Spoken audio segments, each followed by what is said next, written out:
আসসালামু আলাইকুম, welcome to my new another blog. আজকে আমরা চলে আসলাম উত্তরা দ্য রয়্যাল গার্ডেনে। আর এখানে ঢোকার জন্য টোকেন ফি হচ্ছে মাত্র 200 টাকা পার মেম্বার।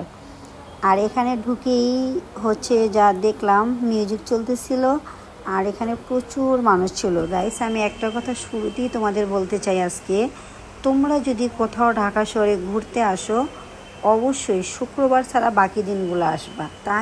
তাহলে হয়তোবা খুব শান্তি করে সেই মোমেন্টটা, সেই সময়টা এনজয় করতে পারবা। অনেক দিন পর আমি হচ্ছে একটা গ্রিন কালার থ্রি পিস পরেছি। থ্রি পিসে আমাকে কেমন লাগতেছে অবশ্যই বলে যাবা। দেখো কি পরিমাণ মানুষের জন্য বসার জায়গাই তো পাই নাই। উল্টা আমরা সব জায়গায় ঘুরে ঘুরে দেখতেছিলাম, ভিডিও করতেছিলাম। বাট আমাদের ভালোই লাগতেছিল, কারণ যেহেতু অনেক দূর থেকে আসা হয়েছে, এখানে না বসে না খেয়ে তো আর যাবো না, যার কারণে শুধু ঘুরে ঘুরে সব কিছু দেখতেছিলাম। আর হ্যাঁ, এর আগে আমি আরও একবার এখানে আসছিলাম, তখন এতটা ভিড় ছিল না, তখন জাস্ট নতুন রেস্টুরেন্ট চালু হয়েছে তখন আসছিলাম।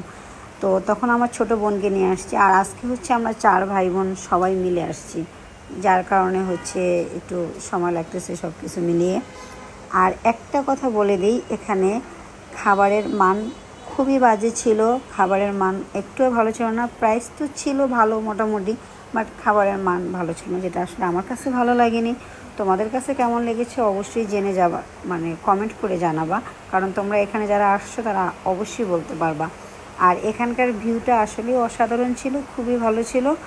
ফটোশ্যুট, এখানে অনেকে হচ্ছে বিয়ের জন্য, ফটোশ্যুটের জন্য এই রেস্টুরেন্টটাকে সিলেক্ট করে থাকে। সেই জন্য আমি বলবো যে হ্যাঁ, এটা ঠিকঠাক আছে বা এটা ভালো আছে। তো তোমরা সবাই ভালো থাকবা আর আমার পেজটাকে ফলো করে দিবা। আল্লাহ হাফেজ।